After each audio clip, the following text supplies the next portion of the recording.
grabando nuestras voces también. Del otro lado, acá arriba, tiene para acercarse y alejar. Mira, por ejemplo, pasó otro. ¿Qué pasó ahí? Mira acá. Mira, acercamientos. ¿Sí? Si quieres empezar a manejar aquí, grabando aquí la gente que va entrando y todo, para que te vayas ensayando. ¿Me ayudas a grabar tú? Sí. Déjame quitar eso de ahí para que no te estorbe. Párale ahí el botón para que no estés grabando. Hacer actividades donde, o sea, atraigamos gente para algún fin. En este caso teníamos que hacer una conferencia que o sea, de un tema importante que llamara la atención y pues lográramos reunir un grupo de gente interesada, ¿verdad? Y por eso nosotros realizamos esta actividad. Muy bien. Bueno, les voy a presentar ahora a nuestro invitado de honor, el señor Isaac Korkowski.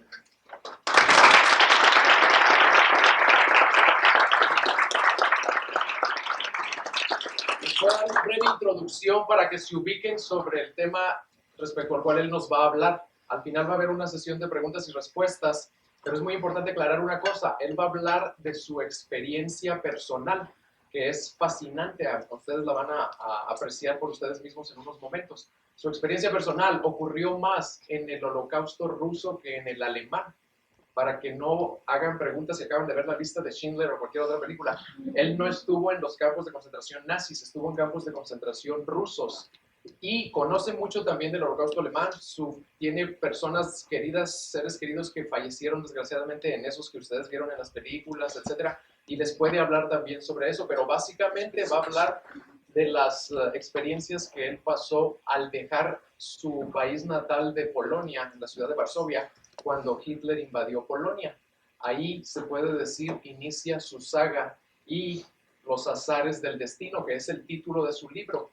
A propósito, quiero mencionar, y ahorita estábamos hablando de esto, que este libro yo ya lo leí, está fascinante, fascinante. Ahorita van a escuchar los eventos más importantes de la vida del señor Korkowski. Lo vamos a poner en reserva en biblioteca para que si alguien lo quiere leer, ahí va a estar un ejemplar para que lo lean cuando terminen sus exámenes, etcétera, con tiempo. Les aseguro que cuando lo inicien no van a querer dejarlo. Es una historia espeluznante, muy, muy interesante. Y ahora sí, vamos a darle de nuevo una cordial bienvenida a nuestro orador, el señor Korkowski. Muchas gracias.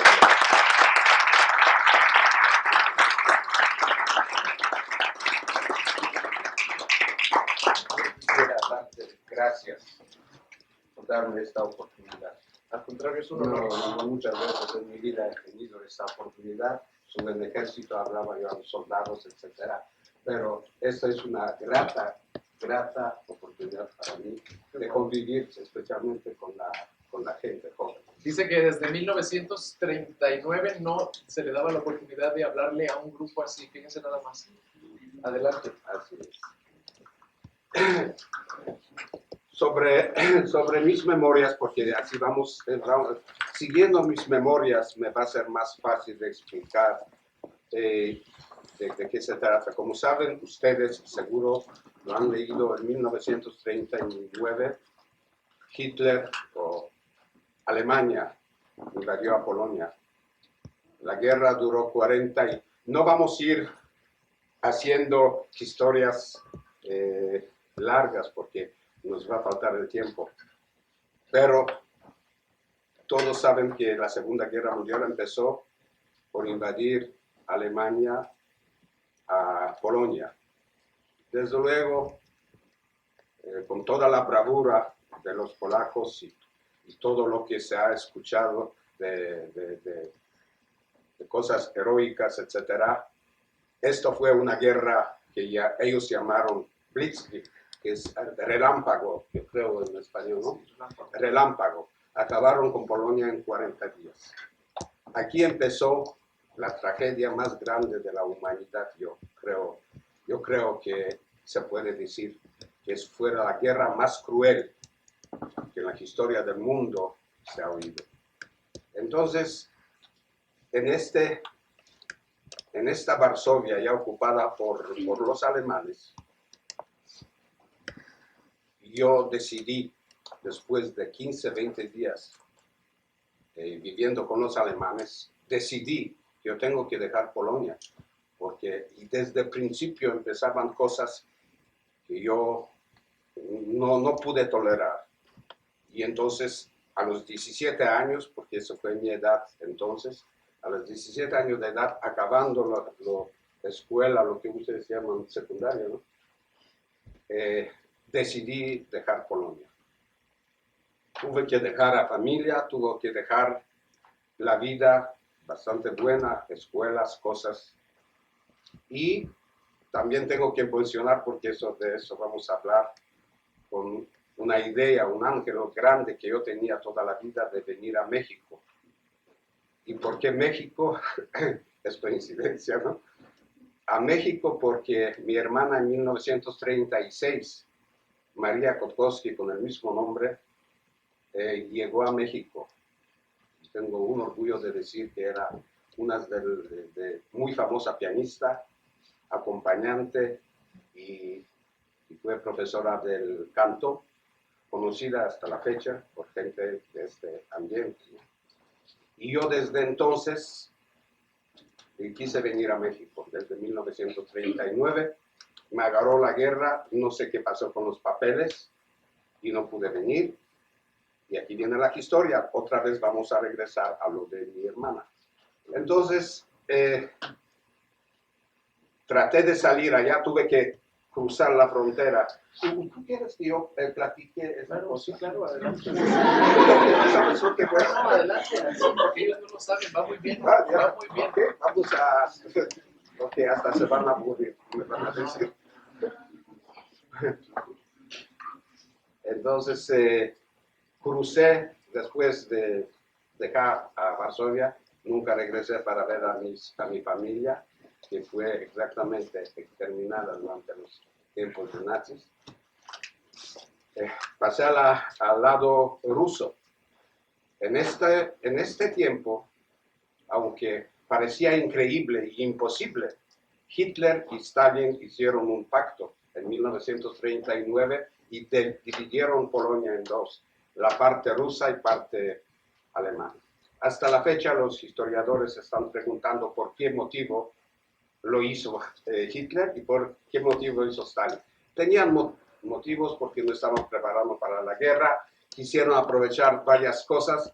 Todavía no se sabe exactamente, pero el hecho era que sorprendió a todo el mundo la cosa. Entonces yo me encuentro ahorita en la parte, no hablo de detalles como pasar la frontera, fue difícil todo esto, pero estoy ya en la parte rusa.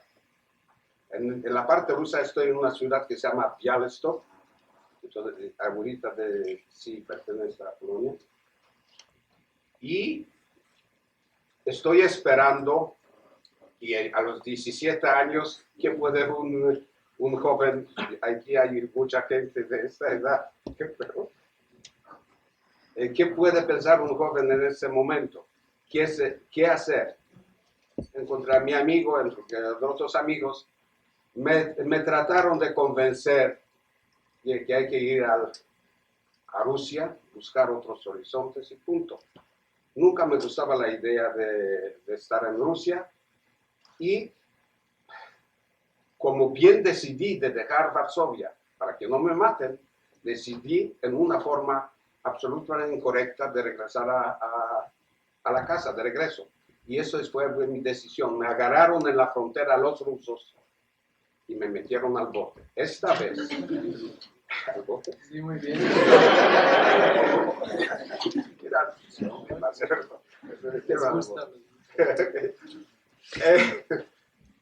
Y entonces yo estuve 6 meses en la prisión de Białystok y vi los aviones alemanes cruzando el cielo todos los días, porque el pacto entre Rusia y Alemania estaba en vigor. Yo lo vi, no hemos podido creer. Aquí hay experiencia de encontrarse con 105 personas diferentes, de todos niveles sociales que usted puede imaginarse, desde ladrones hasta profesores, etc. Esto hay que leer con mucho cuidado, tú no sabes de qué se trata. Y entonces llegamos a un momento donde nos decidieron, después de interrogatorios, llevarnos al campo de concentración rusos. Es la primera vez que conocí lo que se llama NKVD, que es ¿cómo es NKVD? Comisariato Nacional de Asuntos Internos. Ustedes lo conocen como KGB, que es lo mismo, Comisariato de Seguro del Estado. Así empezó. Es la primera vez cuando yo me encuentro con la nueva cosa que se llama NKVD y sistema ruso, soviético ruso, del tiempo de Stalin, desde luego. Y esta fue la experiencia que me llevó a lo que me llevó. La cosa es que aquí quiero explicarles a usted cosa muy, muy importante. Yo mencioné a mi hermana, tengo que mencionarla otra vez. Interrogatorios en el régimen de soviéticos era muy diferente a lo que nosotros conocemos. Y no digo que cualquier sistema judicial del mundo es correcto, ¿no? No vamos a hablar de países, pero esto fue obvio. Allá tomaron parte 3 personas, por si acaso, por si tenían tiempo, que ellos llamaban Colegium NKVD, y ellos decidieron, según los datos que ellos obtenían de mí o de otros, a este señor, 17 años, hijo de un tipo de una familia más o menos acomodada, nunca trabajó, 17 años, damos 8 años, a otros 15 años, 20 años, sin justicia, sin nada, sin abogados. Olvídense, es algo que hay que hablar de esto porque es otra cosa completamente.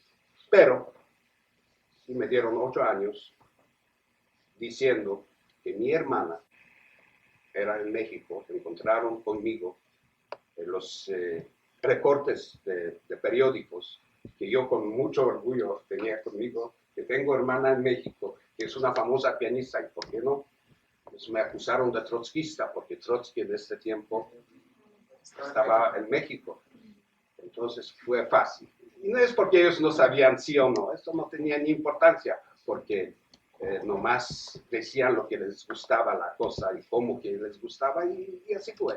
Entonces me dieron 8 años de lo que ellos llamaron, y hasta la fecha llaman, los campos de trabajo educacionales, donde me van a educar, donde van a hacer de mí una persona útil para el Estado.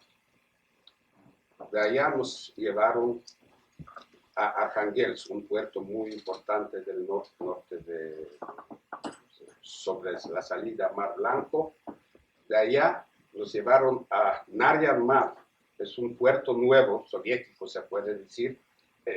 Ya no nuevo, hablamos de esto, era 50, 60 años, ¿ok? Yo ya se me olvida que el factor del tiempo tiene mucho que ver. Pero nos llevaron a este puerto Naryan Mar, que era completamente nuevo, posiblemente tenía 8 años.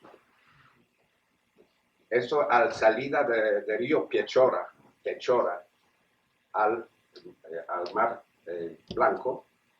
La historia de cómo llegamos allá, que se perdió un barco con toda la gente de varios miles de personas y nunca los vi en mi vida, porque todo este camino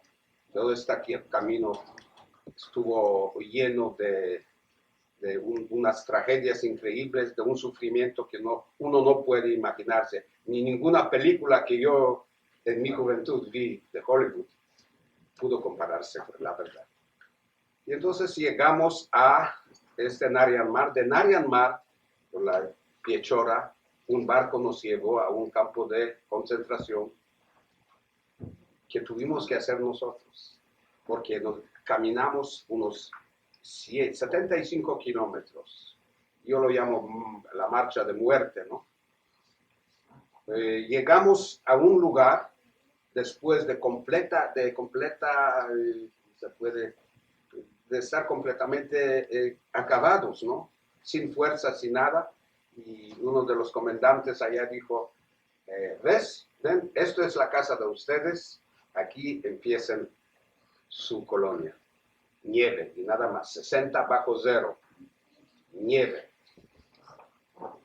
Desde luego, murieron cientos de personas en el camino, en el barco, y todo lo que estoy platicando, hablamos de cientos y miles. Yo no los conté, pero hay libros que dicen sobre esto. Lo único que quiero que sepan la diferencia. Los nazis, durante lo que llaman holocausto, mataban a la gente. Mataban. A nosotros también mataban, a los que no quisieron, vamos a decir, cumplir las órdenes. Pero no lo hicieron a propósito. Lo que nos mataba fue tiempo, el tiempo mismo, escorbuto y enfermedades por estilo. Pero cuando hablamos, y a lo mejor van a preguntar después sobre los experimentos nazis, esa fue la idea. Esto no dice que durante Stalin no mataban a la gente. Mataron cerca de 40 millones de gente a manos de Stalin, y todo el mundo lo sabe. Hubo cosas tremendas, pero para explicar a ustedes la diferencia, para mí por lo menos, que yo no sabía, estando allá, lo que estaba pasando mientras en Europa y también en Polonia. A mí no me interesaba, porque llega un momento donde el humano deja de pensar, está pensando o en la comida, o no piensa, no le importa nada. 60 bajo cero no puede uno pensar bien. Y yo estaba derrotado, muchos de mis amigos murieron en el camino. A propósito, todos morían con una sonrisa, porque es la muerte, yo creo, más, la única que vi, que uno no sufre. Hay momentos donde dice que no puede más, da su sonrisa y se acaba. Esto es 60 bajo cero, ya se imaginan cómo estaba eso. Yo estuve allá en el campo hasta la amnistía, cuando nosotros no supimos. Pero cuando empezó la guerra y Hitler atacó ya a Rusia, ¿cuánto fue esto? Eso, 1940, Hitler atacó a Rusia. En junio de 1940 atacó Hitler a Rusia. Desde luego, el primer momento, el primer ataque, casi se apodera de toda Ucrania. Yo no lo sabía, todo lo que estoy diciendo, esos de libros que ustedes y yo, cada uno puede leer. Pero lo que quiero decir que nosotros no supimos, pero supimos que hay amnistía a todos los de Polonia y todos los que tienen que ver con los países que entraron en la guerra contra Alemania. Entonces aquí empieza. Eso fue un milagro, porque hemos dejado los campos, hemos dejado los campos con los prisioneros que nunca en su vida han podido ni imaginarse que uno puede salir de estos campos, porque hubo rusos, había otros, no puedo yo platicar de todos. Está bien, porque un día vamos a poder, pero había muchos, y ni entendieron cómo es posible que los polacos y otros podían salir, ellos tienen que quedarse para siempre en otros campos. Porque el sistema era que si uno cumplió 20 años y era político, por razones políticas, lo metieron en la prisión, la verdad nunca salía de allá. Porque salía y tenían un poquito de dudas sobre esta persona. Lo arrestaban en la otra estación, decían que hablaba mal de Rusia y lo metieran otra vez. Una cosa por el estilo. Pero de esto no se puede decir en pocas palabras que toma volúmenes, la verdad. Todo este sistema y cómo trabajó, etc. Lo importante es que yo salí de allá y me movilicé, como todos los polacos, al ejército de entonces Anders, que se formó en Rusia y tenían la idea, con la ayuda de Rusia y todos, la idea de llegar a Persia, de Irán y de Irán más allá y tomar parte en todo lo que fueron las acciones contra Rommel y todo esto. Otra parte se movilizaba a ejército ruso, otros se formaron divisiones en Rusia. Yo no pude entender lo que estaba pasando. La verdad, para mí fue falta, yo diría que fue algo que no pude entender por qué tengo yo ir a Irán y luchar por alguien allá, si aquí tengo que quedarme con rusos y con los rusos pelear contra el enemigo común. Desde luego descubrí cosas que no sabía. Empezó los famosos campos de exterminio. Empezó la guerra más cruel que el mundo, como ya lo dije, ha presenciado. Yo creo que las batallas más increíbles, más grandes, más sangrientas, tenebrosas, se puede decir, tenían lugar en Rusia. En Rusia tenemos la batalla de Moscú, la batalla de Stalingrado y la batalla de Leningrado. Se puede leer libros enteros y nadie lo va a entender cómo es posible que la gente podía sufrir tanto. Desde luego, después de todas estas cosas, yo tenía también un tiempo agradable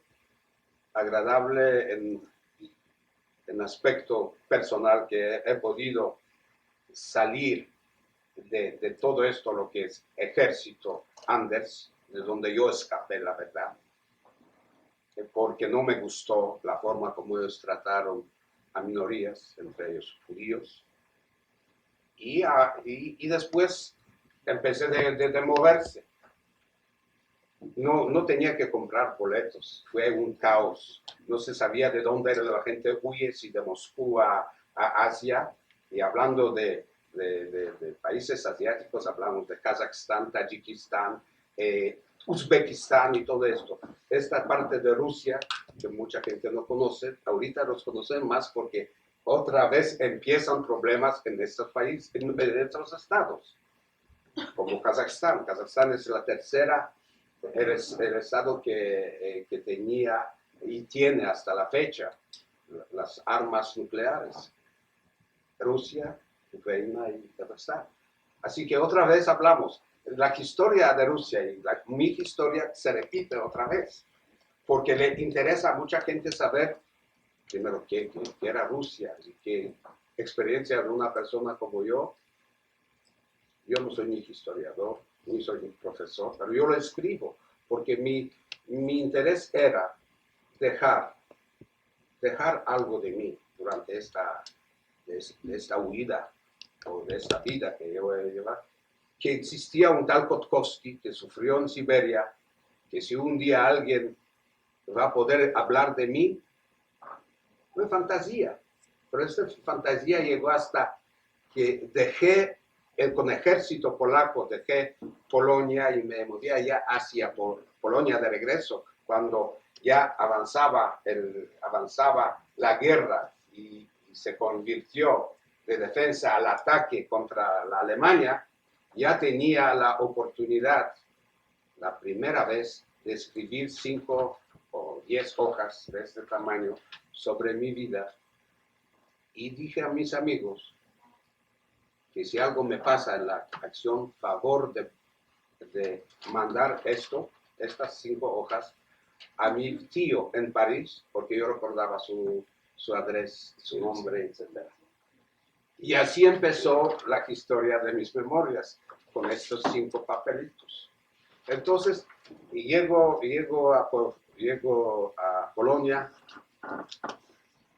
con el ejército, desde luego, después de toda la historia que vamos a platicar, porque quiero que den ciertas preguntas y me va a ser más fácil. Yo, por ejemplo, yo estoy mencionando muchas personas que viven, y a lo mejor ustedes conocen mejor de ellos que yo, a lo mejor se encontraron con ellos. Eso fue también mi propósito, porque hay muchas personas que posiblemente me buscan a mí, yo a ellos. Sí, hay muchas. Yo tengo 72 años y posiblemente ya somos la última generación que sobrevivió la Segunda Guerra Mundial. Hablamos de 50 y tantos años después de la guerra, ¿no?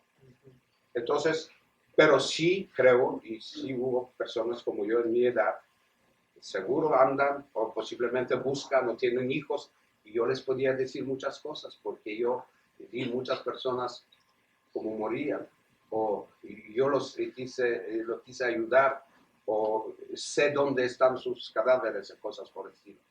Entonces, por eso empezó esta cosa, y empezó como una de 5 hojas, se convirtió en 57 hojas.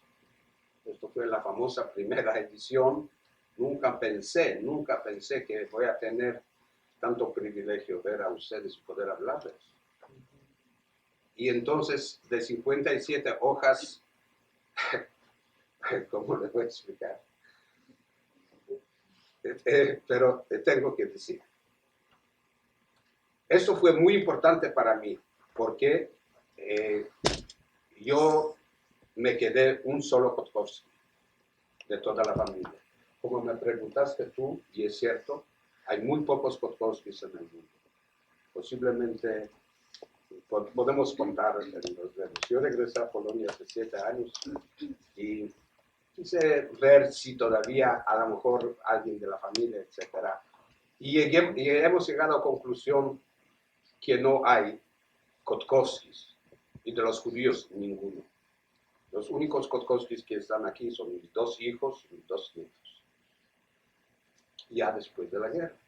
Entonces, yo decidí hacer de los 54 hojas a 107.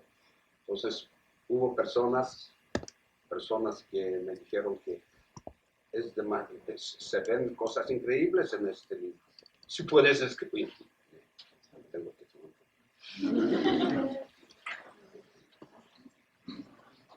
si puedes escribir un poquito más. Porque sí. Y esta persona, y estas personas, mis hijos, mi señora, me dieron este valor de poder escribir más. No soy ningún escritor, entonces escribí en polaco. Resulta que en El Paso, Texas, encontré por pura casualidad una persona, no sé, en una cena, no recuerdo cómo, que se acercó y me dice, ¿usted habla polaco? Y digo, sí, usted también, sí, ¿quién es usted? Yo soy Kotkowski, ¿usted? Yo soy el profesor Kruszewski. El profesor Kruszewski es un conocido profesor, uno de los más conocidos en Estados Unidos, y da clases de ciencias políticas en la Universidad de El Paso, Texas. A ver si un día lo vamos a tener. Y entonces, platicando una y otra cosa, resulta que él vivía en Varsovia, que él vive, que es de Varsovia. Y hablamos de dónde. Yo de Świętokrzyska, y tú, yo de Luga. Son 7 minutos de uno al otro.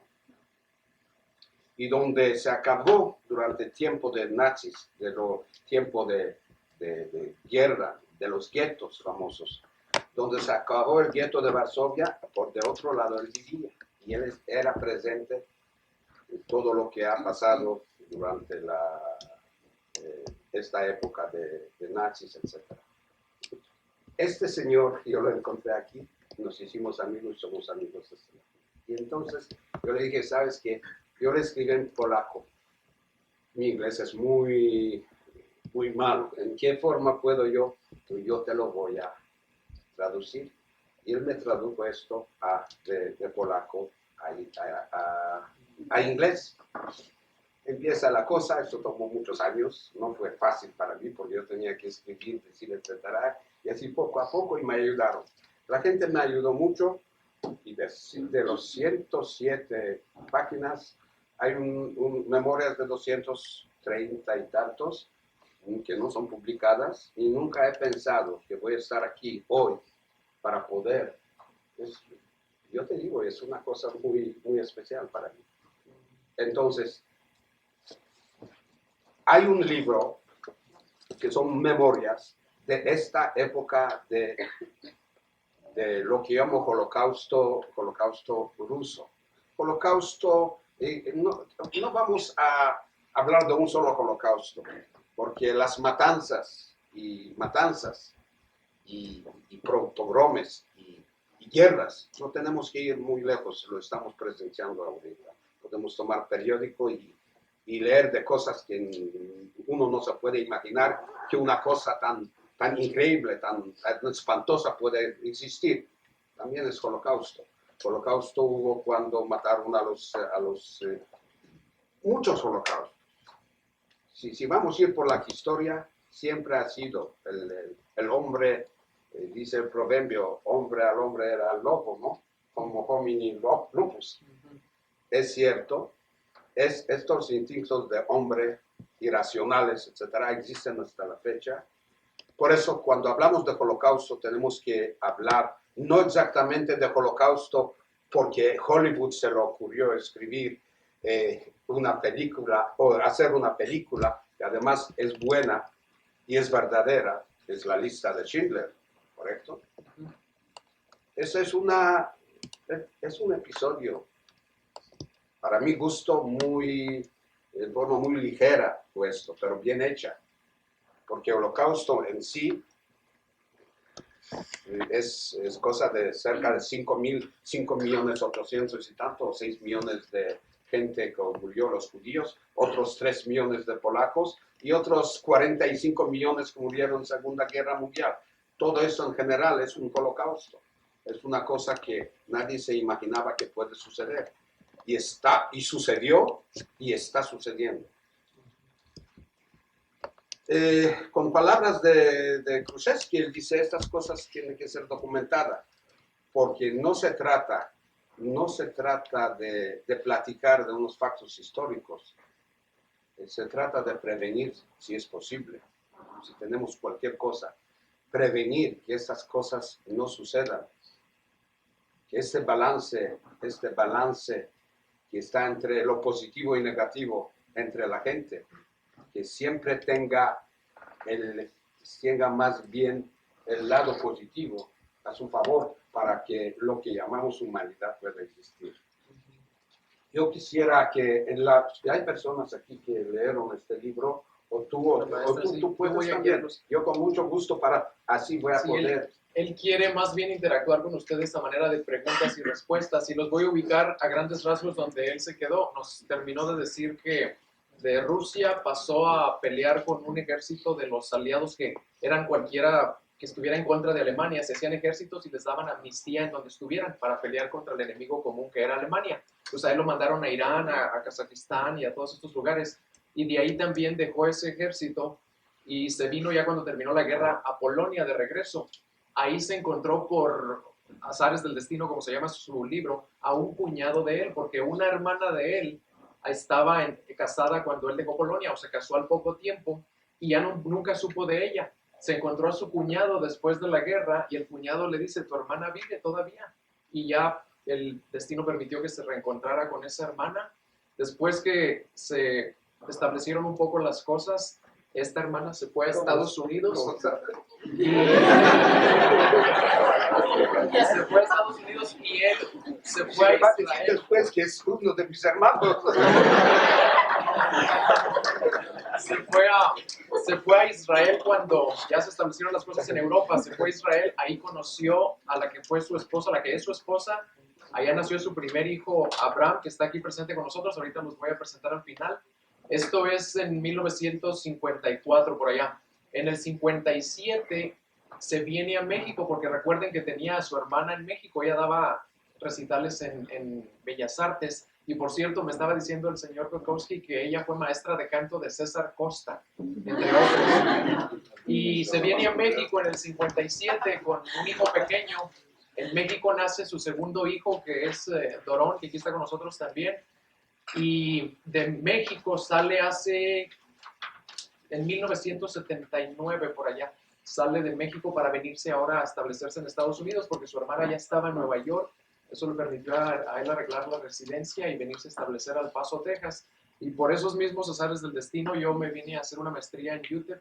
Dorón estaba haciendo la maestría en UTEP y me va diciendo que él era judío, pero era ruso, pero era polaco, pero era chilango también. Entonces es una combinación que no van a volver a encontrar en todo el mundo. Entonces ahí termina la travesía, se puede decir, la epopeya del señor Kotkowski, por eso es que ahora vive en El Paso, pero quisiera que empezaran a preguntar con confianza de cualquier etapa desde que él dejó Varsovia, que llegó a la prisión en Rusia y luego al campo de concentración y después con los otros ejércitos, con confianza, para hacer más amena la plática. Quiero agregar a esto de Schindler, porque tú Sí, hablamos de Schindler, la lista de Schindler. Quiero decirles a ustedes que yo tengo amigos, tanto en Los Ángeles, tanto en Israel, que están de la lista de Schindler. Así que yo les puedo decir con toda la seguridad del mundo, hasta con nombres, que esta cosa está verdadera. Lo que no es, yo diría que no está, no verdadero, no está bien escrito, enseñan a los nazis allá demasiado bien. Para mí es un poquito blandito, un Hotel Hilton un poquito, porque no era así, era mucho peor. Así que adelante, preguntas. Bueno, sobre toda esa petición, ¿cómo fue que aquí se dieron cuenta que Alemania era el enemigo común? ¿Cómo supieron que Alemania era el enemigo común? Ellos se demostraron. Hitler llegó al poder a raíz de la derrota de la Primera Guerra Mundial de Alemania. Posiblemente los aliados entonces, esta guerra también dejó 30, 40 millones de muertos. La gente no se dio cuenta que Alemania va a surgir como la potencia exactamente por el sufrimiento que han tenido por el resultado de la guerra. No dejaron a ellos hacer nada. Desde luego tenían sus razones, pero Hitler como tal pudo llegar al poder exactamente por este odio a todo el mundo, odio a todos los que estaban en su camino. Tuvo que enseñar algo a su pueblo, empezó con los judíos, y así empezó la época de unos 7, 8 años antes de la Segunda Guerra Mundial, donde ya se veía que Hitler está poco a poco llegando al poder. Y cuando antes de atacar a Polonia, anexó Checoslovaquia por trucos, y el mundo estaba completamente pasivo, algo me parece en Yugoslavia de hoy, que no han hecho nada. Un tal Chamberlain, de entonces ministro de Inglaterra, hacía sus viajes ida y vuelta y pedían a Dios que no empiece la guerra. Todo lo que quiso Hitler les daban, etc. El resultado fue que él se reía de todos. Sintió que el mundo está muy débil, que es la hora para Alemania de acabar con el mundo, a modo de él. Y así empezó, y así supimos que Hitler era Hitler. Y él atacó a Polonia, después entró en la guerra Francia y Inglaterra, después. Es su religión y sus creencias para enfrentar sus penalidades, su sufrimiento. ¿Es mi sufrimiento? Sí. Mucho. Vamos a decir esto, y no quiero profundizarme en las cosas religiosas, son tan sagradas, tan profundas, tan sublimes, ¿ok? Que hablar de religión es muy difícil, es tan sensible todo esto. Pero sí, le puedo decir en pocas palabras, sí creí yo en Dios, necesitaba a Dios, porque no hubo ninguna fuerza que me podía ayudar. Todo lo que yo he pasado, yo pasé solo. ¿Por qué vivo y por qué estoy aquí para platicarles las cosas? No sé. No me considero ninguna persona mejor que los millones que murieron por ningún motivo. Coincidencia, no sé, a lo mejor un día, yo no sé si voy a poder lograr saber por qué estoy aquí y otros no, por qué toda mi familia murió y yo no, etc. Son preguntas muy, muy difíciles para contestar, pero Dios, en cual yo creo, y aquí no viene acaso si soy tradicional judío o si soy de esta otra religión. Dios y esta sensación de de vivir con Dios, con alguien que está cerca de mí, nunca me abandonó. Yo siempre tenía dos, Dios primero y mi madre. Y esto me llevaba para poder sobrevivir. No es por eso vivo, ¿entienden? Pero para contestar su pregunta, sí, yo necesitaba a Dios todo el tiempo que estaba ahí.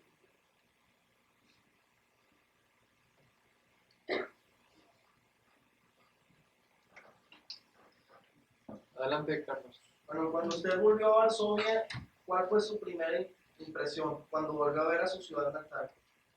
Cuando volvió a su ciudad. Esto sí es una pregunta muy interesante. Yo regresé a Polonia, yo conozco el Polonia muy bien, la verdad, polaco, idioma, es mi idioma hasta la fecha, yo hablo muy bien polaco. Muchas personas no entienden cómo yo no se me olvidó. Simplemente en la escuela estudiamos la literatura internacional y también polaca, etcétera. No sé por qué, yo conozco por. Entonces, yo al llegar a Polonia, de repente me sentía a los 3 días que estoy otra vez. Pero lo interesante es, me pregunta, es que yo regresé a ciertos lugares que yo conocía y donde mi hermana, que él mencionó, tenía su, ¿cómo se llama? Escondite. Durante el tiempo de los nazis, exactamente, porque ella no estuvo en Rusia, ella estuvo en gueto y huyó y tenía que defenderse como podía. También una de las pocas que ha sobrevivido a la guerra. Entonces, yo llegué a la casa donde ella tenía su escondite. Hasta la fecha existe este lugar en Varsovia y está protegido por el gobierno polaco como una reliquia histórica, porque son episodios. Pero yo encontré la Polonia gris. Yo estuve en Polonia con el ejército, yo entré a Polonia cuando atacamos a los alemanes. Yo pasé una vez Polonia. No quise acercarme entonces al lugar donde yo vivía, porque yo me acerqué y lo vi de lejos y me espanté viendo las paredes de mi departamento, porque fue el primer piso. Yo los vi, yo me espanté y no quise ir más allá. Entonces hizo una impresión tremenda.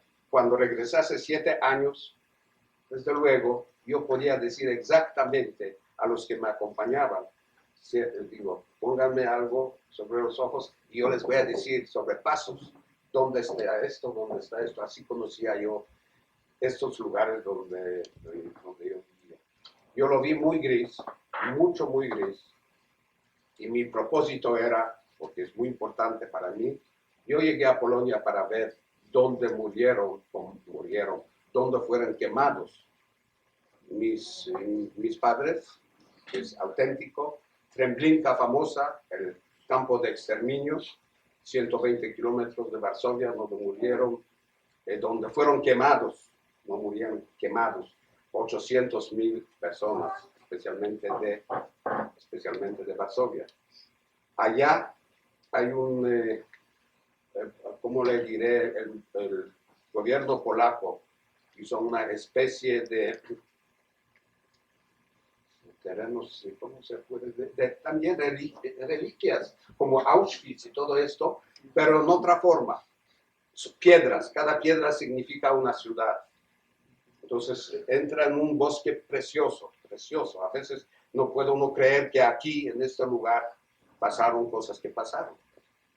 Y yo llegué allá para no encontrar, no se pudo encontrar, sí hemos encontrado huesos de la gente, ¿no?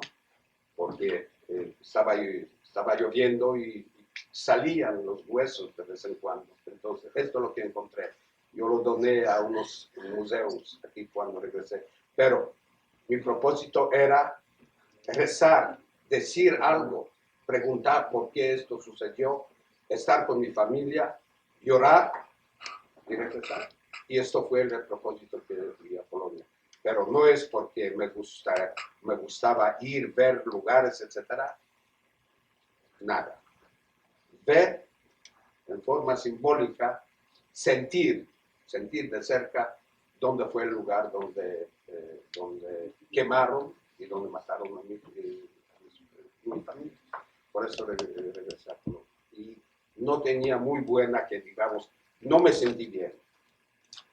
Me sentí bien porque la gente no entendía cómo un americano viene y habla polaco como yo hablaba. Si esto es satisfacción, esta fue la única satisfacción. Pero la verdad fue simbólico para mí ver y sentir que estoy cerca de mis queridos. ¿Eso?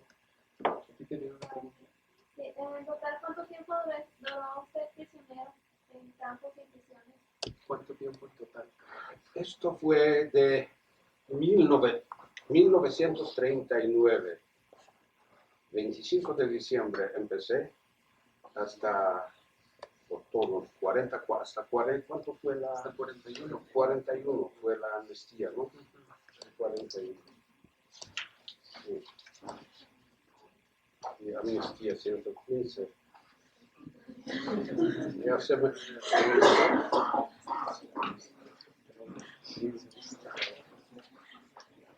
La amnistía es importante. Sí, hasta el otoño del Otoño de 41. 2 años 2 aproximadamente. años aproximados. María. Sí, hoy en día, pues Alemania se volvió a unificar, se dividieron dos y han sufrido desgraciadamente, muchos incidentes racistas, otra vez, no quizás personas de raza pero personas de otras naciones como Turquía. Entonces, en Europa, hay personas que tienen desconfianza hacia la fuerza que está adquiriendo Alemania otra vez. ¿Y usted qué siente? Personalmente, ¿usted qué siente de Alemania de hoy? Si yo podía decir todo lo que siento.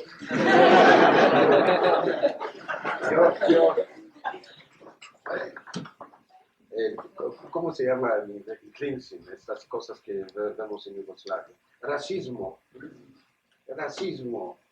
antisemitismo y cualquier forma de odio que hay entre gente.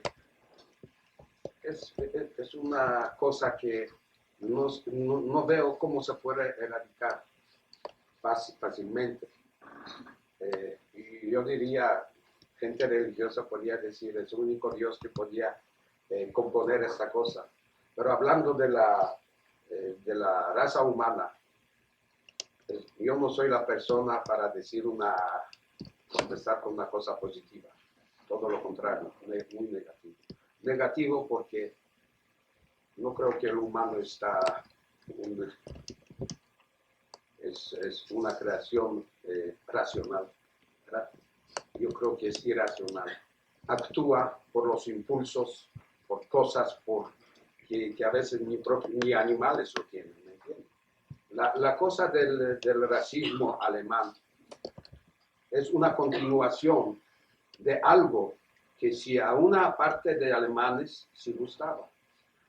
¿Qué podía ser mejor de acabar con todos los negros, con todos los judíos, con todos los gitanos, llegar a América Latina, matar a medio gente, quedarse con una raza pura y ser dueños de todo el mundo y cosas por el estilo? Y a cada alemán, pues posiblemente soñaba de ser o un gobernador de una ciudad o no sé qué. Eso fue sueño de una parte de los alemanes que creía que Hitler lo va a poder hacer. Esta cosa se quedó hasta la fecha. Hay todavía gente que vive, que no sabemos que vive. Y todavía están soñando con lo de Hitler. Hay muy poca gente esta. No se puede hablar de números, pero sí existe. Existe el odio de razas en Yugoslavia de hoy, usted lo lee todos los días en el periódico, porque hace 500 años, por hace 300 años, los de Herzegovina o los árabes hicieron esto, ellos hicieron, no se les olvida, y por eso matan a niños, matan a todos, y la gente piensa, ¿por qué es así? Es exactamente lo mismo. El nazismo de Alemania no creo que es una cosa del otro mundo, porque yo lo veo este nazismo en varios otros países. El odio el odio de raza, desgraciadamente existe. Hasta que un día, espero que ese día va a llegar, van a cambiar las cosas. Voy a hacer una pregunta antes de permitirles más, porque es algo de lo que más me impactó en el libro. Cuando les dijo que del barco que nos bajaron, nos hicieron caminar sobre la nieve a 60 bajo cero y llegaron, aquí es su campo de concentración, lo único que se veía era un campo de nieve. Y ahí lo empezaron a construir. De hecho, en ese momento, él se dejó caer al piso para esperar la muerte, porque a 60 grados bajo cero, si uno no hace nada, se muere en cuestión de minutos. Y esa muerte, como les decía, él es de las muertes más plácidas que hay. Y él ya se había dado por vencido. Le voy a pedir que nos diga qué lo salvó de morir ahí y luego cómo era la vida cada día en ese campo. Ok, te voy a contestar con una cosa un poquito, no desviada de lo que hablamos, pero muy interesante. Yo buscaba nombre para este libro. Nunca pensé, y no pienso hasta la fecha, que a lo mejor se va a publicar sí o no, no estoy seguro. Pero buscando el nombre, se me ocurrió el nombre de Balalaika Rota. ¿Ustedes saben qué es balalaika? Balalaika es el instrumento, clásico instrumento ruso, como guitarra nuestra, pero es un triángulo, y cuando oyen a veces en películas, etcétera, canciones rusas, ven a uno tocando balalaika. Y balalaika para mí era símbolo de Rusia, de alma de rusos. Eso viene a contestación esta. Yo encontré un señor que era un escritor, en su tiempo un gran escritor, él me platicaba, y era profesor en una escuela, y él predicaba cosas como no muchos rusos predicaban, y por eso se les metieron a la prisión y a los famosos campos.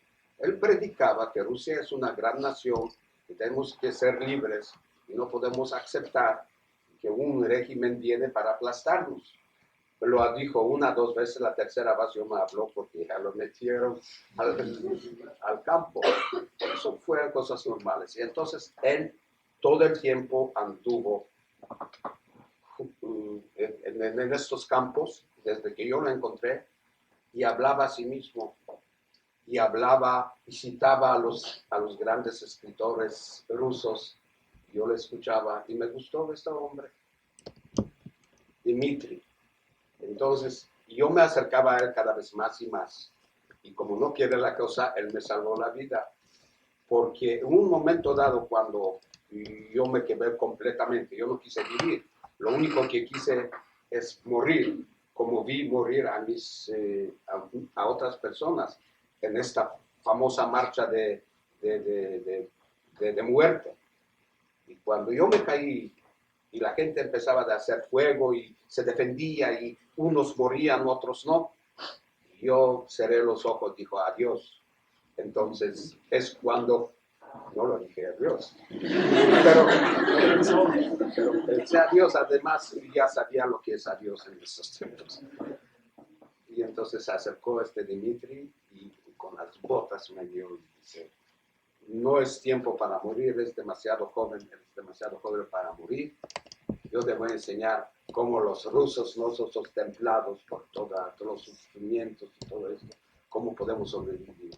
Y él me levantó y por él empezamos a hacer fuego, etcétera. Y así pasé 2 días y 2 noches de 48 horas en todo fuego hasta que hicimos especie de unas casitas dentro de la nieve, ¿no? Y así empezó. Estos lugares, ahorita si van a ver mapas, podemos ver un día mapas de esto, ya no tienen nombre. En mi tiempo hemos llamado esto Colonia 22, la otra que va a 8 kilómetros de nosotros, la 33. Pero esas fueron las colonias que fuimos los primeros seres humanos en la historia de la humanidad que empezaron allá. Así que yo puedo decir, si no me van a pagar por esto los rusos, pero fuimos los primeros hombres humanos en esta parte del mundo que empezamos. Esto fue sobre el río Piechora, cerca de Kozba. Es arriba de Siberia, ¿verdad?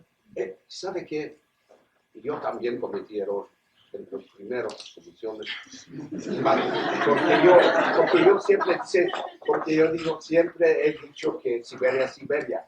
Siberia es sinónimo de algo frío, de algo terrible. Yo estuve en el Ártico. Ártico es peor que Siberia. El clima era El clima ártico es porque Siberia también, Kazajstán, que está en Asia, parte de Kazajstán es Siberia. Sí, también hace frío, 30, 40 bajo cero, con grandes vientos. Yo no digo que es caliente, pero eso era Siberia, lo que llamamos Siberia. Pero yo era en el Ártico. Y yo creo que fue la suerte que en esta parte del mundo no había mucho viento. Entonces, cuando fumabas un cigarrillo, el humo se iba y se quedaba un medio metro sobre tu cabeza por el mismo frío. Y nunca se ha visto que estaba nevando. Más si en la tarde podías ver unas estrellitas en el aire. Y al otro día, 3, 4, 5 semanas, 2, 3 metros de nieve, sin nevar. Es algo, muy interesante cuando se habla de esto. Es mucho muy malo cuando se vivía allá. Díganles, ¿cuántas horas al día trabajaban? ¿Qué comían? ¿Dónde dormían? ¿Cuál era el objetivo de haberlos llevado ahí? ¿No? ¿Para qué fueron allá? ¿Qué estaban construyendo? Hemos construido de un lado en mapa pueden ver una cosa que se llama Vorkuta y de otra Kotlas. Kotlas es ya parte europea de esta región, de la cual estamos hablando. Vorkuta es muy conocida porque Yeltsin y todos estos, muchos rusos de los líderes van allá porque tienen minerías y dicen que esta región está tan rica que puede abastecer a todo el mundo de la riqueza que tiene. Entonces hemos construido las vías de tren desde Vorkuta hasta Kotlas. Por tan mala suerte que cada año, después de invierno, se hundía la vía y tenían que levantarla otra vez y el próximo año otra vez y otra vez. Una forma de trabajo que ya no conocemos más, donde no importaba si para levantar esta vía costaba otros 100,000 vidas o 200,000. Esto no costaba nada a este régimen. ¿Qué comían y cuántas horas trabajaban? Trabajamos desde las, se puede decir, 6 de la mañana, porque tenemos que prepararnos de 6 a 8, caminando a trabajo A 6 a 8 de la noche. de la noche. Y desde luego tuvimos que caminar unos 45 minutos a pie. Nos guardaba una sola persona con un perro. Y comimos muy mal. Unos 500 gramos de pan, que no era pan, muy húmedo, sopa, cosas por el estilo. Los que quisieron trabajar más podían hacerlo. A estos se llamaron stakhanovets. La palabra que se conoce en Rusia hasta la fecha. El nombre de un obrero que se lo conocía como el que hace récords de trabajo en Rusia soviética, y si alguien puede hacer, por decir, norma de tantas y tantas cosas o tanto y tanto horas de trabajo, él podía hacer 20-30% más. Y se conocía a él como Stakhanovets. Entonces, si yo quise trabajar como Stakhanovets, podía recibir un pedazo de pescado o una cosa más por trabajo extra. Pero hemos aprendido la lección desde el primer momento, que al trabajar más en estas condiciones, con todo y todo, que se podía recibir algo mejor, acababa con el hombre. Entonces la gente prefería andar con el paso de un burrito y no trabajar demasiado. Pero con todo y todo, moría mucho la gente. Todos los días hemos traído 2 o 3 personas muertas, 2 o 3 personas muertas. Esto fue el panorama normal de este campo. Hubo muchos campos en la Rusia soviética, hay hasta la fecha muchos campos, pero había muchísimos campos. Y yo leí sobre campos de Rusia, miles, no pude creer, no podía creer que hay tantos. No les costaba nada, tenían todos los enemigos, o lo que llamamos enemigos del Estado, podían explotar hasta donde se podía explotar a un humano. Así que las condiciones fueron muy malas y vivimos en estas casas dentro de la nieve, cubiertas, ¿cómo se llama este? ¿Qué se usa de tierra esta? Cubiertos, soquete, lodo mezclado, también madera y después lodo. Después poco a poco se construían más casas. Primero hicimos las casas para hospitales y cosas. Y así se vivía la cosa. En mi lugar donde yo trabajaba era sumamente malo, porque fuimos primeros en este campo. Tuvimos que organizar este campo para poder después vivir. Adrián, ¿tenías otra pregunta? Bueno, quería preguntarle acerca de que nos describiera la vida diaria del campo de concentración. Ya la contestó. Lo que también me interesó es saber su punto de vista que tiene con las personas que en la actualidad tratan de desmentir la situación de los campos de concentración. Personas que dicen, no ha existido esto. ¿Cuál es su punto de vista? ¿Qué choques ha tenido con estas personas? ¿En qué se fundamentan estas personas? Si nos puede hablar sobre eso. Yo no puedo contestar esta pregunta, pero hay 2 cosas.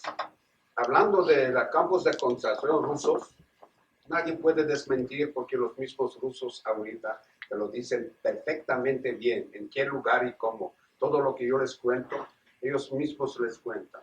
Porque los que están ahorita en el poder en Rusia son enemigos de la época stalinista. Entonces para ellos no es ningún secreto para descubrir todos los crímenes de Stalin, todo lo contrario, quieren que el mundo sepa. Así que no hay ninguna duda sobre lo que yo estoy platicando. Usted se refiere a otra cosa, yo estoy seguro casi, porque esto muchas veces hemos escuchado y estamos escuchando cada vez a raíz de estas películas y todo lo que se oye. Mira, el aliado, para poder contestarle la pregunta, los mismos alemanes estaban tan seguros de su victoria que ellos fueron los primeros de fotografiar y dar y mandar a todos los lugares en Alemania todos los factos sobre lo que ellos mismos hicieron. Yo vi películas. Lo que usted duda o alguien puede dudar, esto sucedió. En esta Treblinka de cuales yo le digo, para que ciertas personas, porque no es para que la gente normal vea lo que yo le voy a decir y no lo quiero repetir porque ustedes son demasiado jóvenes, pero a mí me enseñaron películas hechas por los alemanes, nazis, de Treblinka, donde usted pudo ver desde el momento que salía la persona a estas regaderas, cómo moría, dónde moría, cómo moría, y otras cosas que no quiero repetir aquí, porque esto francamente un humano no puede entender. Ellos mismos lo fotografiaban, a mí me lo enseñaron. Entonces, si usted habla de que si creer o no creer, yo le voy a preguntar una pregunta. ¿Dónde están mis parientes? Yo tenía 88, 85 de mi familia que yo conozco. De repente llegué a Varsovia, no tengo ni uno. Y mi hermana que vive todavía está en Nueva York. Me decía exactamente el día cuando les llevaban a Treblinka para matarlos. ¿Quiere usted decirme que tengo que dudar? ¿Dónde están ellos? Primero. Segundo, todo el mundo sabe de esto. Fueron tribunales de Nuremberg después de la Guerra Mundial, donde todos los nazis, y los cuales ejecutaron a varios, a 14, no decían, no negaban hasta esto. En cierta forma, con orgullo les decía. Entonces, ¿cómo puede uno no creer? Esto, yo le voy a decir una cosa. La gente lo está haciendo a propósito. Los alemanes especialmente. Pensando que la historia se le va a olvidar estas cosas. Y la historia sí. La historia tiene esta cosa que se olvidan las cosas. Que si durante 20, 30, 50, 60 años va usted a meter en la cabeza de una juventud, cualquiera que sea, que esa cosa no existía, o no existía en la forma como se dice, después de 70 años posiblemente alguien va a decir, ¿y si existió, qué me importa? ¿Qué me importa? La gente no le importa. Pero por esto, como sabe usted, los judíos hicieron en Washington un museo de Holocaust, donde todo lo que le estoy diciendo y miles de cosas más están exhibidas. La gente vive todavía, hay factos, hay cosas, los mismos alemanes ya escriben. Nadie se ha negado esto, el Vaticano no ha negado esto. Nadie ha negado esto. Si alguien lo está negando, es como la pregunta de esta señorita sobre lo que me preguntó, ¿por qué hay racismo? Es la misma contestación. Si alguien no cree algo o es negativo y no quiere saber o lo niega, no hay nada que decir. Me dispenses, piensa lo que tú piensas. No solamente en esto, usted puede hablar con la gente que niega ciertas cosas religiosas que no le gustan. Ni modo, ¿qué puede usted hacer? Si alguien está negativo y no quiere tomarlo como es, por los factos existen. Si quiere usted interesarse en este exactamente tema que usted tocó, que es muy importante, usted puede aclarar perfectamente bien, con 2, 3 viajes a ciertos museos, usted lo ve. Usted me habla de lista de Schindler. El primero en la lista de Schindler es un señor que se llama Dresdner, familia Dresdner. La familia Dresdner son íntimos amigos míos. Yo vivía con ellos en Israel 8 años sin saber que ellos fueron la lista de Schindler. Ellos nunca platicaban de eso. Ahorita hace, ¿cuánto? 3 meses. Me encontré con uno que es doctor dentista. Y yo digo, Yane, ¿qué pasa contigo? Nunca me has dicho que fuiste aquí en Krakow, etc. No hemos hablado de estas cosas. Nadie quiso hablar de esto. Pero como ya se descubrió, entonces cuando van a ver la película van a ver que ellos van a Jerusalén y ponen sus piedritas. Es exactamente Yane Dresdner, mi amigo. Nadie me puede decir que existió o no existió. Todo eso es verdad y medio. Lo que me duele es que no dijeron toda la verdad. Muy bien. ¿Alguna otra pregunta? Porque su familia no escapó con ellos a Varsovia. ¿Por qué no se fueron sus padres con usted de Varsovia? Alguien me lo dijo. Una persona que pasó también la guerra, leo mis memorias y me dijo, te felicito, ¿por qué? Y me preguntó exactamente cómo. ¿Por qué no se fueron? Voy a decir por qué. Mi padre era un hombre de familia. Él no creía. Y aparte de todo, él no pudo imaginarse que lo que está pasando y lo que yo le dije después de 20 días estando en Varsovia, porque a mí me agarraron los alemanes a un trabajo. Fue a los 7 días que entraron a Varsovia. Por radio estaban anunciando que necesitan gente para trabajo. Yo le dije, ¿tengo o no tengo que ir? Y mi padre dice, ¿qué? ¿Alemanes? Yo he hecho negocios con alemanes toda mi vida. ¿Qué diablos? Son buena gente. Así me decía. Yo fui a trabajar. Y en este trabajo, un tipo que nunca lo voy a olvidar porque cada vez que voy a dormir lo veo, es una cosa que no se ve. Empezó a hablar a mí. Mi madre me acompañó a donde estaban los camiones. Y empezó a hablar. Yo no lo entendía en alemán. Entonces digo, ich verstehe, así poco lo que conocía, y él me dio un trancazo. Después lo vi, me llevó a una ciudad universitaria a propósito, lo llamamos Dom Akademicki, y allá lo vi todo el día, como perseguía a los pobres hombres, les daba trancazos, y él nomás esperaba para que yo diga palabra para matarme en el acto. Yo lo vi y dije, esto, 17 años tenía. Regresé a la casa esta misma noche, dije, yo voy, no voy a estar en Varsovia. Entonces mi papá me explicó para dar la contestación. ¿Qué voy a hacer? Todo lo poco que se quedó, después que se quemó el negocio, ves todo lo que tengo. ¿Dónde me voy a mover? Y no creo que tienes razón. Los alemanes no son tan malos como tú piensas. Yo he hecho negocios con ellos, etc. Entonces, desgraciadamente, él era de los que no han podido tomar esta decisión. ¿Sabe quién más bien hizo la decisión de huir? Los que no tenían nada que perder. Es interesante. Si hablamos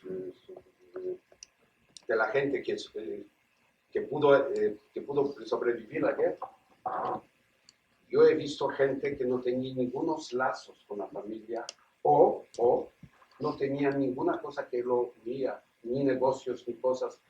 Ellos fueron libres de hacer esta decisión.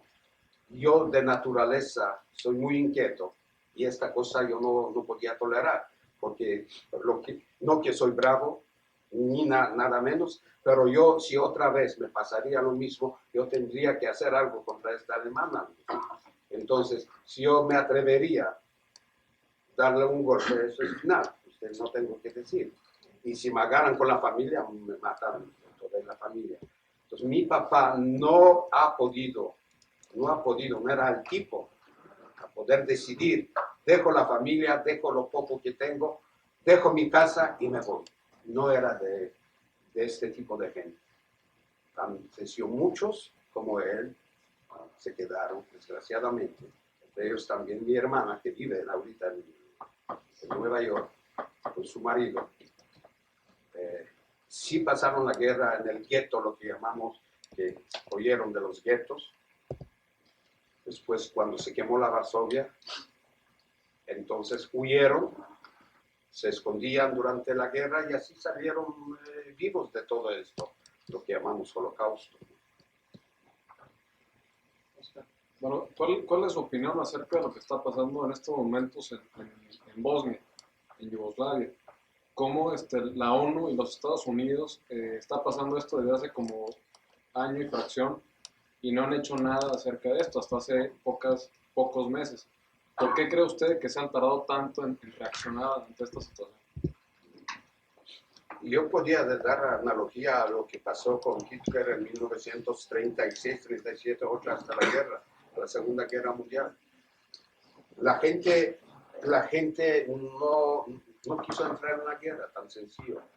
En Estados Unidos sabe muy bien que los serbios, eso estamos desviándonos, pero yo los conozco por el tipo de los soldados. Yo me encontré con muchos yugoslavos en mi vida.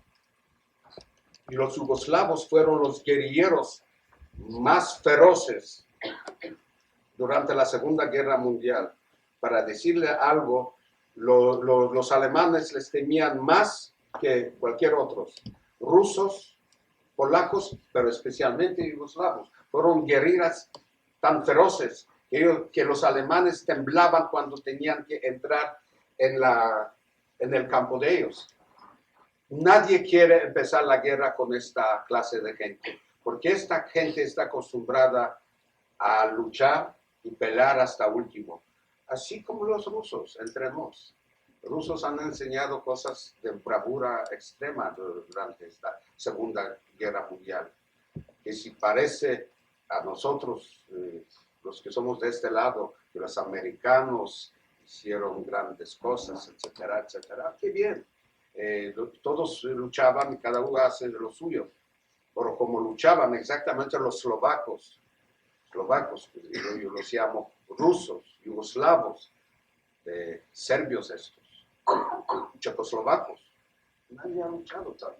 Entonces la gente tiene miedo de entrar en este conflicto de Bosnia-Herzegovina, porque saben que de esto puede salir la tercera guerra mundial, que ya no va a ver, que no va a ser la guerra como ya conocí, va a ser otra guerra, donde posiblemente las tropas no van a tener que hacer mucho, los que van a tener que hacer mucho las bombas atómicas. Y el mundo no quiere arriesgarse, especialmente que se trata de, hablando de Estados Unidos, se trata de un país que no tiene ninguna conexión o interés para este poder que es...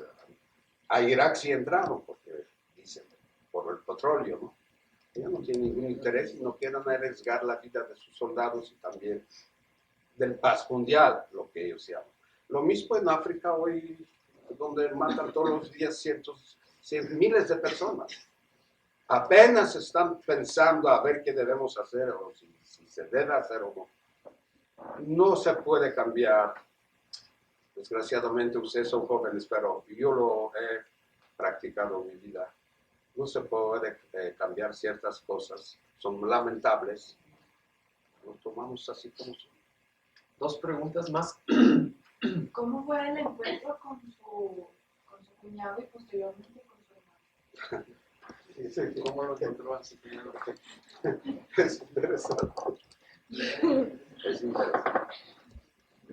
Mira, en esta época ya se acabó la guerra. Pero los rusos y nosotros, polacos, y todo eso, tuvimos como unos guerrilleros andando sobre la calle. Hemos parecido más bien bandidos que soldados, tomando y todo esto. Yo en esta forma me presenté en el escondite de cual yo hablé con mi hermana. Estaba viviendo. La sirvienta de ellos de la época de antes de la guerra, nombre de Duña, vivía allá. Yo estando en el ejército, de vez en cuando llegaba a ella preguntando qué tal, si ha oído algo de mi familia. Un día llegué allá y un señor estaba allá con ella platicando. En principio yo no lo conocía, pero poco a poco me decía que conocía a mi hermana y así poco a poco para prepararme, sin conocerlo, nos hemos dado la mano y lo encontré con mi cuñado. Me dijo que sí, él dejó a mi hermana en Rumanía, entonces, y se van a unir, y aquí empezó nueva vida. Entonces yo, de repente, abrí los ojos, ahorita vale la pena vivir. Yo de tanta bravura, no digo que ni de machos y de todo eso, porque no había machos en la guerra, pero de tanta bravura y todo lo que yo he pasado cuando me encontré con mi cuñado, y me dijo que vive mi hermana. De repente quise vivir. Entonces tenía miedo de cruzar la calle porque a lo mejor me va a atropellar. Un camión. Tenía miedo de camión. Yo no tenía miedo de armas. Nos hemos hecho pedazos allá. Y de repente tengo miedo de pasar la calle. Esto fue el encuentro con mi cuñado. Desde entonces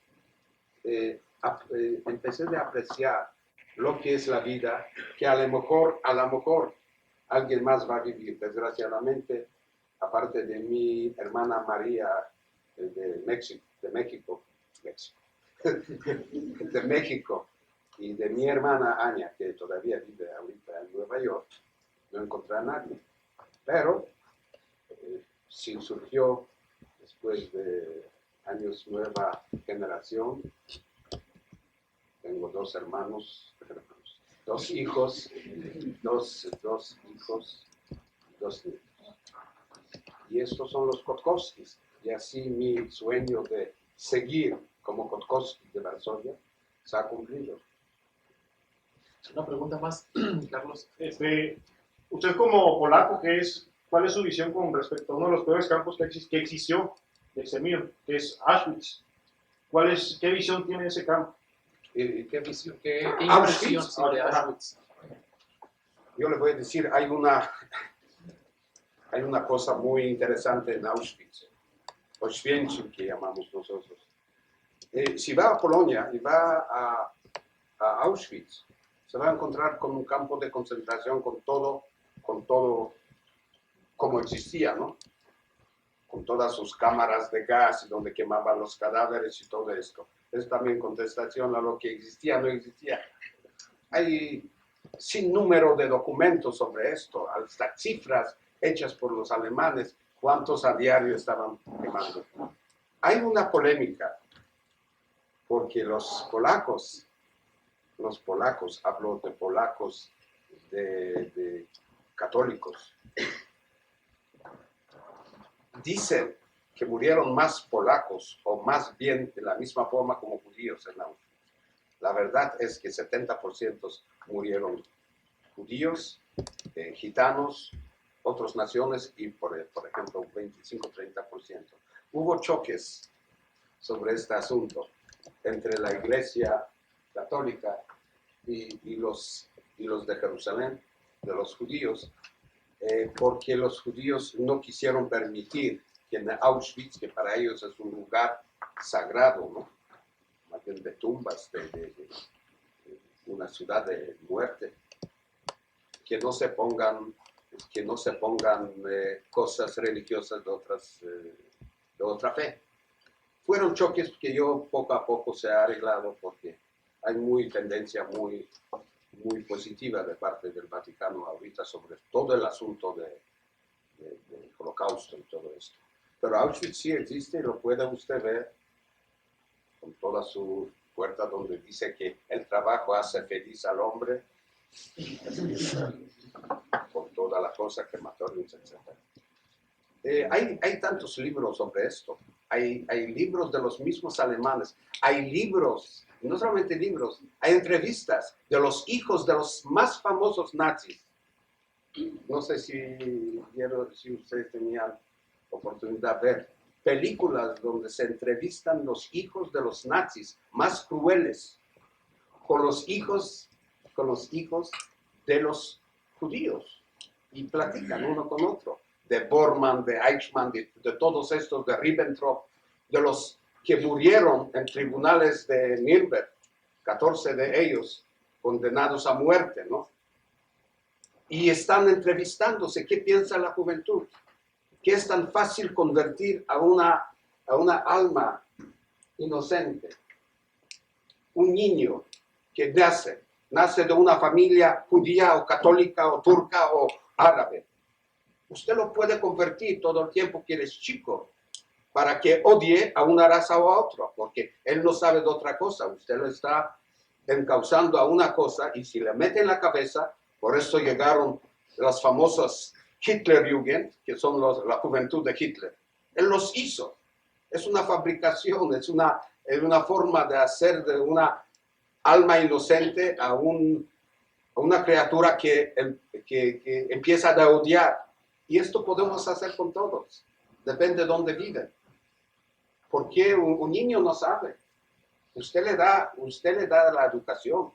Pero si usted le quiere dar educación para que odie a alguien, lo puede ver en televisión de Estados Unidos. Muchachas de 13, 14 años con odio a los negros, con odios a judíos, uno con odio a otro. Y la pregunta es, ¿y por qué? Ni saben. Ni saben. Es como dogma. Así tienes que decir eso. Yo soy tu papá y tú tienes que odiarlos.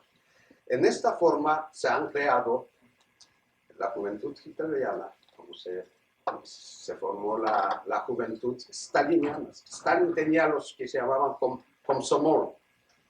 El que pertenecía a Komsomol le metía en la cabeza todos los días que esos son mejores, y todos son enemigos, y estos son enemigos, etcétera, etcétera. La verdad se sabe después porque historia nos dice. Stalin tenía una de las suertes más locas del mundo, que siendo tirano, sí tomaba parte en la Segunda Guerra Mundial Entonces, cuando atacaron a Moscú, él no se movió de Moscú. Y cuando ganaron la batalla de Moscú, desde luego, él dijo que es por él, porque él no se movió, él era el general, etc. Cuando atacaron a Stalingrado, nombre de Stalin, Stalingrado, hoy ya se llama como antes, Volgogrado. Antes de la revolución, Salicín se llamaba. Me recuerdo cosas que no. Ok, entonces Stalingrado, Leningrado. Pero la gente no sabe que después de la Segunda Guerra Mundial, 3 años después, él sacó de Leningrado los más grandes generales que tomaron parte en la guerra, donde ganaron, y los liquidó. No más porque siempre Stalin tenía miedo de sus enemigos.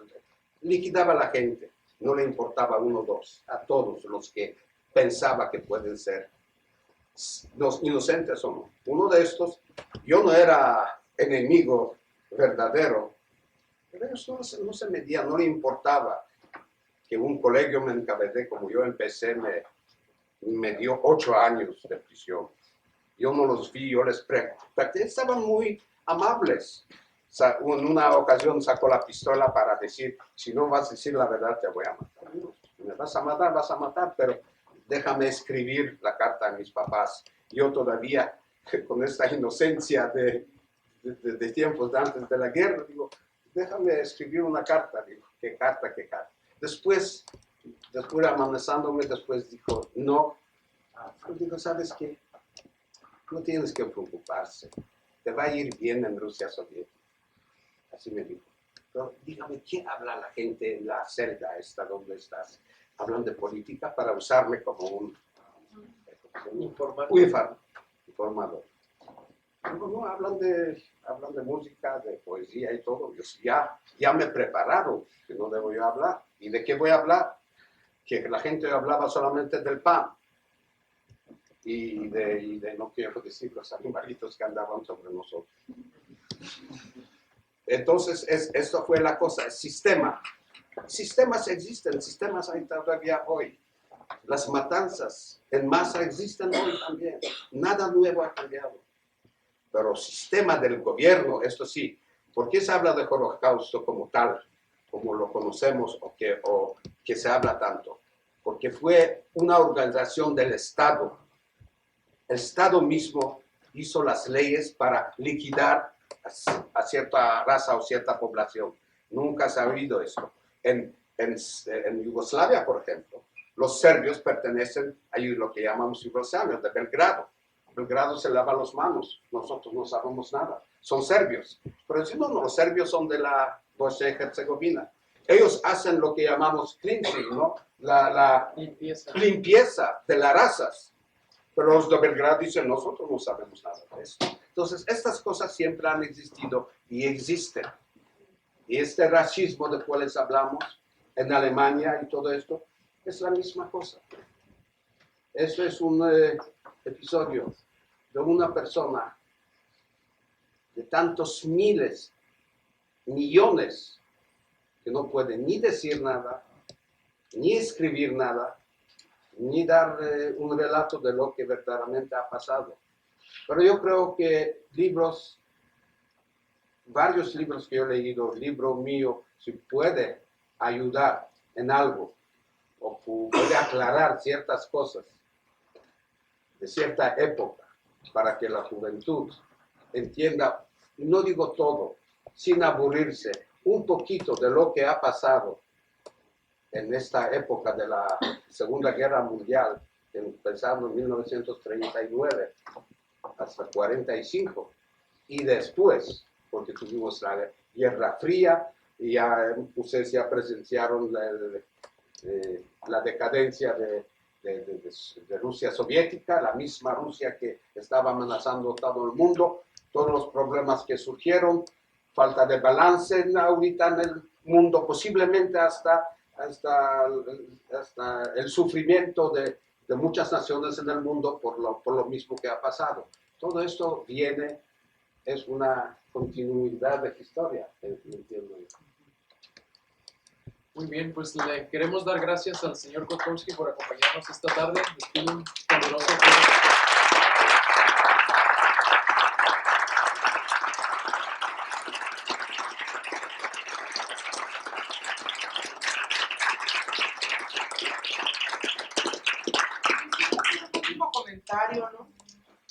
pienso que tener acceso a los libros pues es algo grandioso para todos nosotros, para ustedes, los jóvenes sobre todo, pero tener una vivencia personal aquí en el instituto es realmente un privilegio.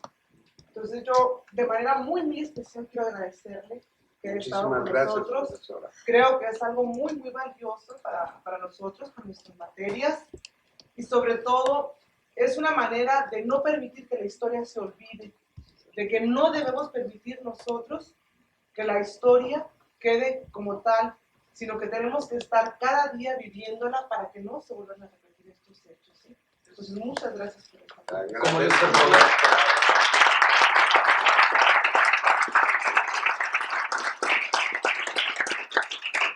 Quiero decirles otra cosa. Yo les voy a proporcionar otros 3 libros. Gracias, muy amable. Para que puedan ustedes, los que quieren, los que tienen interés de conocer esta cosa, y estoy a la disposición de ustedes si hay ciertos detalles que les interesan. Por ejemplo, aquí hay un detalle de famoso japonés, está interesantísimo, porque de repente apareció allá un japonés en todo el mundo. Un japonés que la verdad se podía hablar de él también. Por eso estoy dispuesto a eso. Claro, como les decía, vamos a poner los libros en reserva en biblioteca para que los lean a su discreción. Y el próximo semestre vamos a tratar de organizar una conferencia conjunta con el señor Kotkowski y el doctor Khrushchevsky, que está aquí en UTEP, para nuestra fortuna. Él, tengo entendido que no habla español, pero le podemos traducir, y él sí nos va a hablar de otras perspectivas un poco diferentes, porque él escapó, él no vivió lo que vivió el señor Kotkowski. Va a ser muy interesante escuchar las versiones combinadas de ellos dos. Les iba a presentar a su familia. Ah, sí, les voy a pedir a los miembros de la familia de Kotkowski que sean tan amables en pasar al frente, incluyendo la nuera, por favor. Pásenle para acá. Pásale, Miriam. Sí, Miriam. Por favor, por favor. Ahorita ya. Uno de ellos, como decía antes, tuvo el placer de nacer en el Distrito Federal.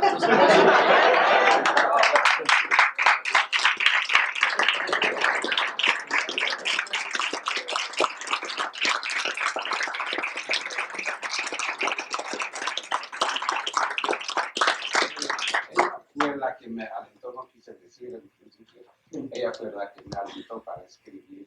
Muy bien, toda esta muy cosa. bien, muy bien, gracias por hacerlo.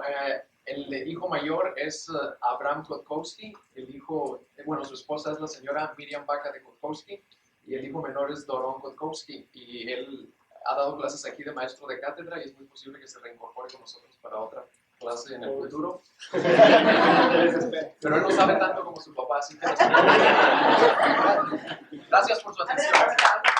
Un comentario aquí de Miriam. Nomás quería comentar que para aquellas personas interesadas en saber acerca del Holocausto, hay un museo en El Paso, en la calle Wallenberg, que se llama el Museo del Holocausto, recientemente inaugurado. Y también para aquellos que alguien está haciendo algún reporte acerca de esto, va a venir el 12 de mayo el autor del libro de la lista de Schindler. Va a estar en el Paso. Aquellos que tengan información, yo te la voy a dar. Yo la publico aquí el 12 de mayo, entonces en cuanto ella me la pase, yo se las publico en todos los para que lugares. sepan, es a las 7:30, va a ser, creo que en el templo o la sinagoga. No sé. Ok, yo les pongo la información y gracias Va a ser muy interesante. Gracias por avisarnos y vamos a estar pendientes. Que tengan buenas tardes. Gracias. Profesora. Maestra. Ya.